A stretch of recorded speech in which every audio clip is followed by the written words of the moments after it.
Hi everyone, happy Tuesday. Welcome to my weekly edition of Show Me How It's Done. I'm your host, Lauren Urbonis with Lauren Scraplot, and I hope that if this is your first time tuning in to my weekly segment, that you really enjoy it and that you go back and check out all the other videos that I have posted as well. I think there's 54 of them.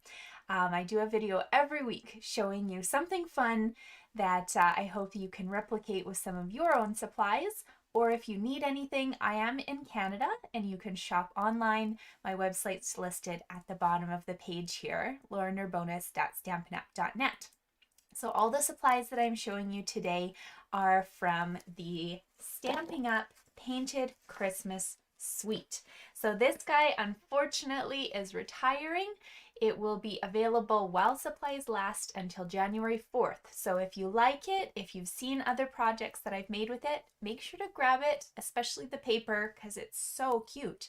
So if you're in the holiday catalog with Stampin' Up, we're looking on page 16 and 17. I'm using both the Christmas season bundle and a sentiment from the Christmas to Remember today. And then the paper that I'm featuring is this beautiful Painted Christmas 12 by 12 paper in the bottom. And we're pairing it with Evening Evergreen Cardstock, if you're wondering. So what I'm going to do is I'm going to go through and show you how to make this adorable project that some of you are kind of like, what is that? Explain, please. You will see. I have actually two things to show you how to create today. They'll tie together and make a beautiful Christmas gift. So what this is in front of me, originally it was a box made by Poodles. She, years and years ago, made a box that was, this same measurement and dimensions for embossing folders. So it was perfect. She could put her embossing folders in this. They fit quite a few, but I decided, hey, this would be beautiful for cards. So I revamped her design and used the Painted Christmas Suite, and I'm going to show you how to package this up and make this actually a gift box full of Christmas cards for somebody this holiday season. So let's get going. I can move that catalog out of my way. I will show you a couple features of these stamps in a minute, but for the moment, if you would like to follow along with me, you'll need to grab some things here, okay? So the first is a giant piece of cardstock. It measures 8 1/4 by 11. Okay, so you may be thinking, oh great, I'll just pick a piece of paper off my shelf and do the score marks. Listen carefully, you need to trim just the slightest little bit so that this is only 8 1/4. And then the 11 inches is great. Okay, so if I'm holding this so that you can see the 11-inch side, we're going to do a couple score marks. One is at 5 1/4, one is at 7. Then you will turn your paper. So now the 8 1/4 edge is at the top of your scoreboard, and we're doing 2 score lines again, 1 3/4 and 6 1/2. Okay, so I will have all of these measurements and stuff posted in the description on my YouTube video, but if you want to follow along, that's what you'll need to cut at for the moment. And you do want a bone folder because we're going to grab that and fold on all of these beautiful edges now. Okay, so 2 that way, and 2 this way. They'll all be folded in towards each other, okay? There we go. So I have now laid this out so that my long side is kind of facing towards my stomach. So my stomach's over here. Do you see we've got kind of like a nice long rectangle, tiny square, and a long rectangle? We're going to be cutting inside this little square part today. So what I'm going to do is I'm going to cut up that connecting score mark only until I hit the edge of the next section. So don't go into this middle space, and then do the same on the other side. So we've separated now these 3 pieces. So I still have rectangle, square, rectangle.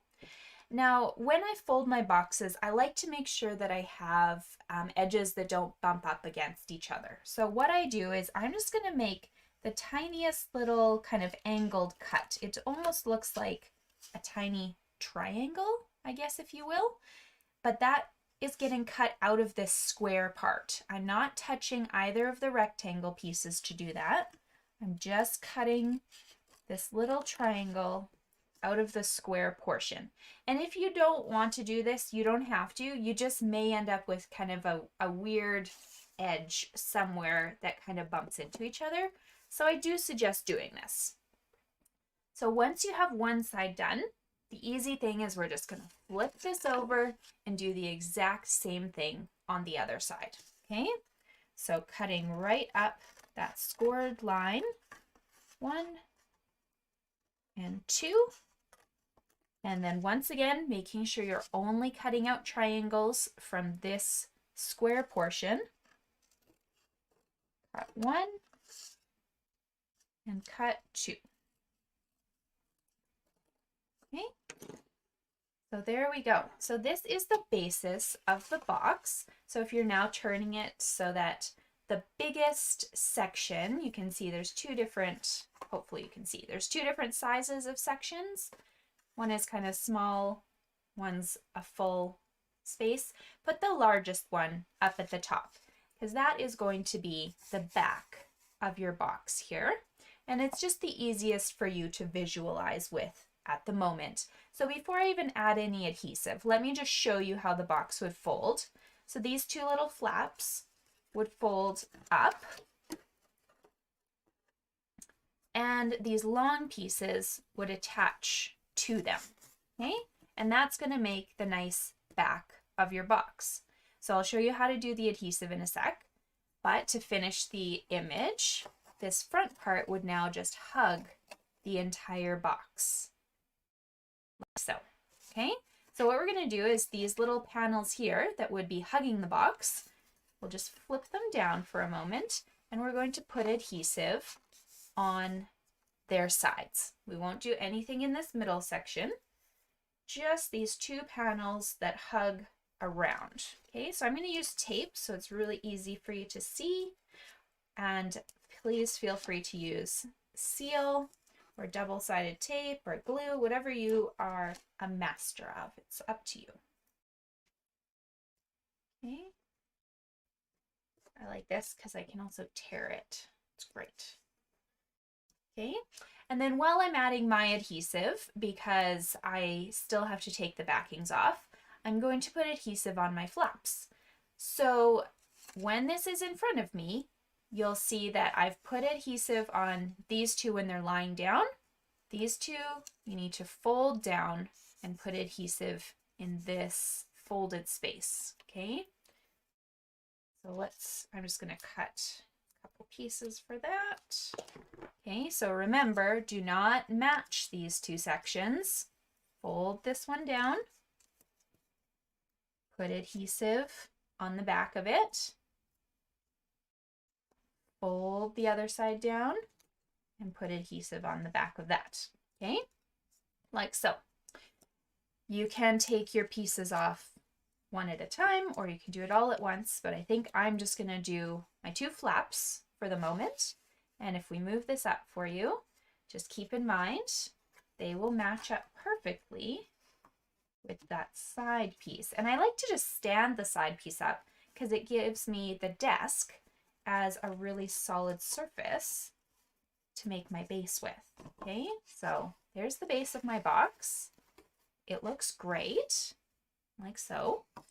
And now I have my short side that I'm now going to hug. Whoops, taking all my adhesive off. I think I need a new strip. I'm going to hug around the rest of the box. Okay, so take your adhesive off nicely, you know, might help.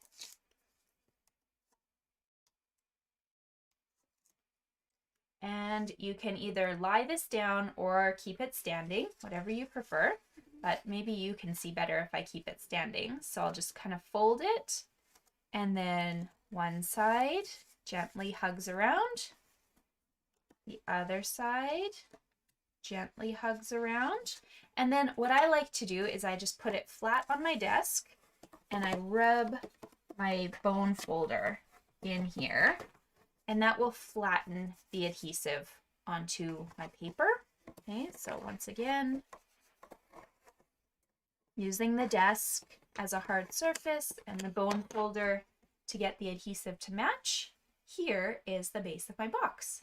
So if you want, you can use this to store embossing folders, but let's decorate it for Christmas.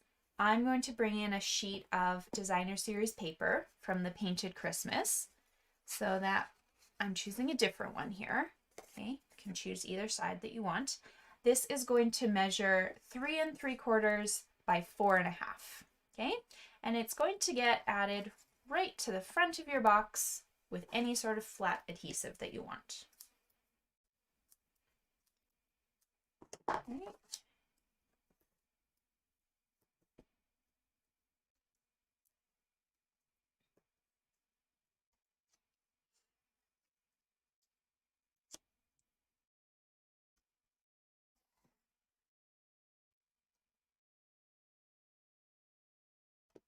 And you should have some sort of nice small green frame around. Okay, so there should be a perimeter of the evening evergreen, and then your paper sits right in there. Now for my tag. So what I did was the Christmas season dies here. They have these amazingly large tags. So I cut this large one into a piece of crumb cake cardstock. And then I ran this through my bark embossing folder. So you have the bark, you could use timber, you can use any textured embossing folder just to give it a bit of life. Okay, so that's one piece that I'm going to need. And then while I have this open, I took my largest pine cone, stamped 3 of them, cut them out with the coordinating dies, and did the same for this cute little, or where is it? One of the cute little branches.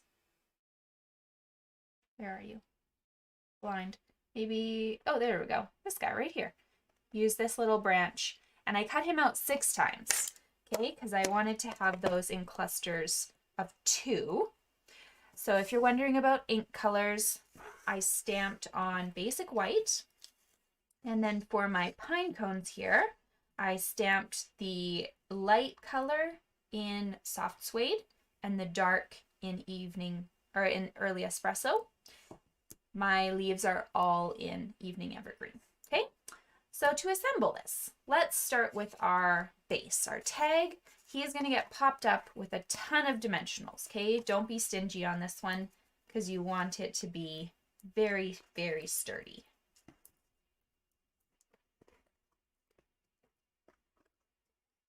Make sure he's nicely supported because you're putting a lot of stuff on top of him.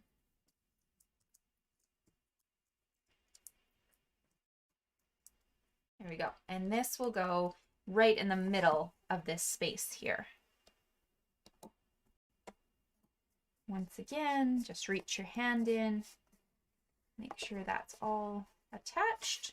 Okay, now we're going to play with our 3 little pine cones. So turn them over, and we're going to add dimensionals to the back of all 3 of them. So I kind of did just a triangle on the back in there because you want space for them to overlap and feel supported. So just right in the middle of the pine cones, you've got your triangles. Okay, so go ahead and take all the backings off of that.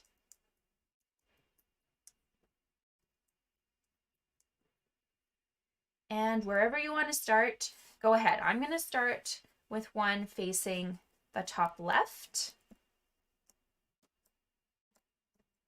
Okay, just kind of put him into place.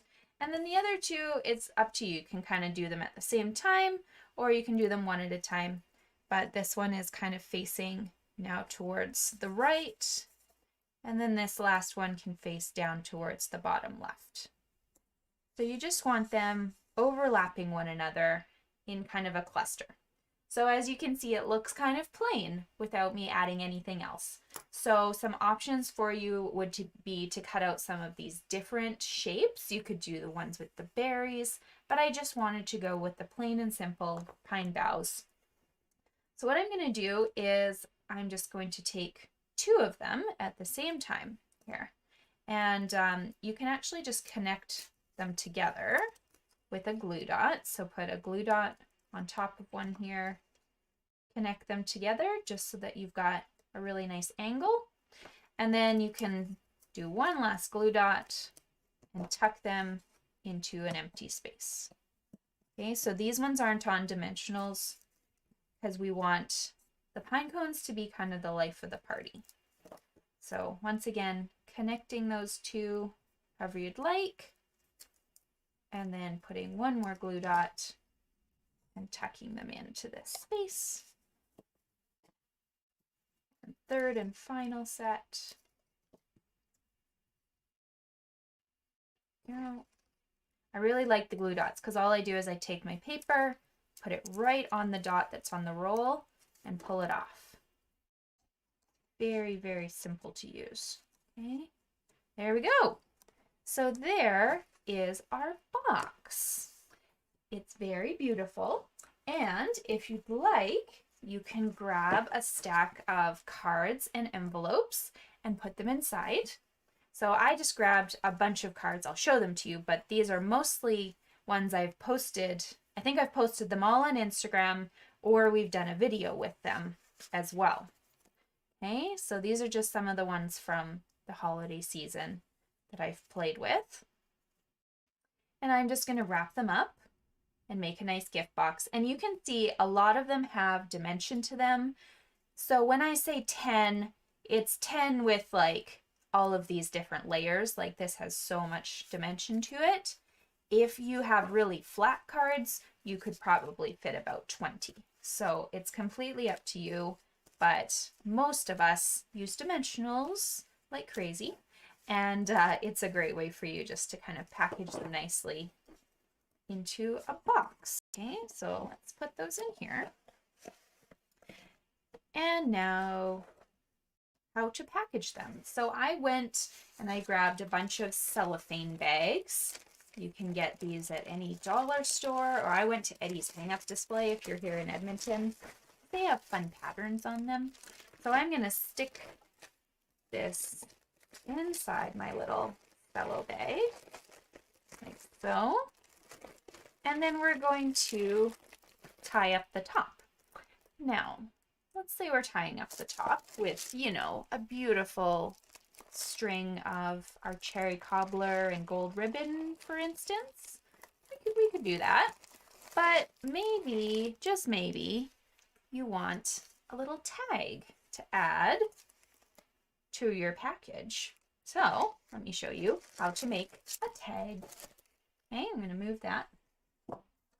So this adorable little tag, I put my ribbon on here just for my sample, but we are going to attach the other one to the baggie. We're going to grab that same large die from this Christmas season set, cut it with the painted season paper, but now we need a little tag here. So if you haven't noticed in this set, there are little tags. So you can just cut out your shape and then choose whether you want a nice long oval or a little just kind of small tag, which is really all you need for this card, and roll that through as well. Okay, that is job number 1. I have made this tag. Job number 2 is to cut yourself out some fun pieces to decorate with. Okay, so I'm just going to lay them all out for you and just kind of briefly walk you through where I got them. So, evening evergreen piece. This is, sorry, it's falling apart, one of the other shapes in this seasonal layers dies. So I cut that one out with evening evergreen. For the back, I cut this third one in the set, okay? And that one is from Crumb Cake. This magic in the air sentiment goes on this little skinny one, if you can't tell that. and then I embossed it with copper embossing powder. Magic is in the air from the Christmas to Remember set. Okay. The pine cones, they're not the large ones. This time you will use the small ones. Same color combination though. I've used soft suede and early espresso for that, and evening evergreen for my pine boughs. The only stamp that is not from these two sets, and I will warn you, is the to and from on your little tag here, because I did really think it was cute to have that on there. I took that from the Sweet Little Stockings, but we have to and from stamps in a lot of our sets. So make sure you take a look at your sets, see what you own. You can also write it, but you know, I like stamping because I hate my writing. So let's assemble this. I've got my tag. I'm going to start with this evening evergreen base and pop it up on dimensionals.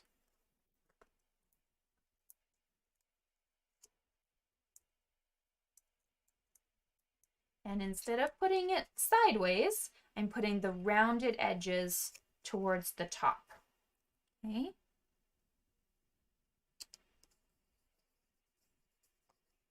Rounded edges face up. Now on top of this, same idea that we did with the box, we're going to put dimensionals on all of our little pine cones and make them the focus. But I'm just putting 2 dimensionals on those.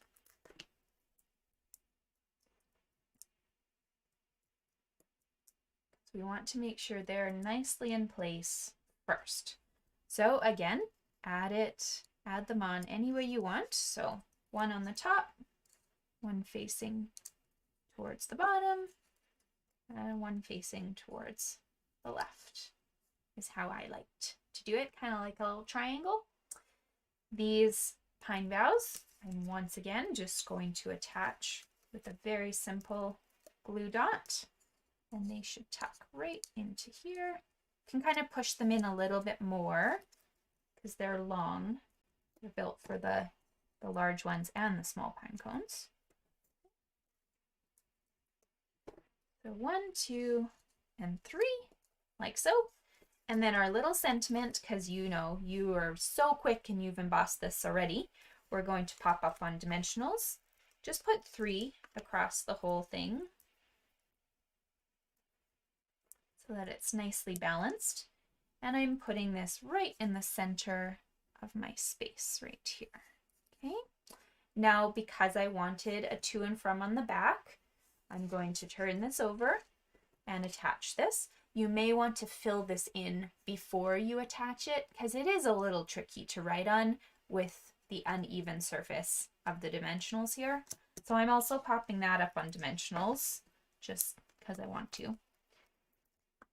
And like I said, I do suggest writing on it before you do attach this part. And you don't also need it. If you don't want a to and from, then don't add this part. Okay, so there we go. There's our little tag. We'll bring back our box. And all I did was I tied this around once, and now I'm just going to feed this guy through here. So he kind of rests right up there, and then you'll just tie yourself a cute little bow and trim the edges.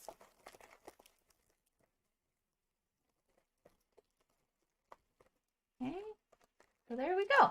There's our cute little bow, and there's our package. So it's all ready for you to give to somebody for Christmas. And I do think 10 cards that's a lot of your work, and so it's a really nice gift for you just to pass on to somebody for the holidays. So before I let you go, I do want to mention that we will have one more Christmas video next week. I have a really cute project for you featuring the Sweet Little Stockings set. But after that, we are going to be playing with a project from the new Stampin' Up! Mini Catalog or Celebration Promotion. So I'm showing these to you now. I can't show you the inside until January, but what I can do is if you are in Edmonton, you can come pick up copies as of tomorrow because I am supposed to get them in today, I have to add my labels to them, and then they'll be available for pickup. Some of you I've mailed them to already, but if you're in Canada and you don't have a demonstrator already, please send me a private message with your mailing address, and I would love to get you a copy of this so you can browse through it early, see what there is. But I look forward to seeing you guys next week for our last project featuring Christmas items before the holidays, and I hope you're enjoying the rest of this week too.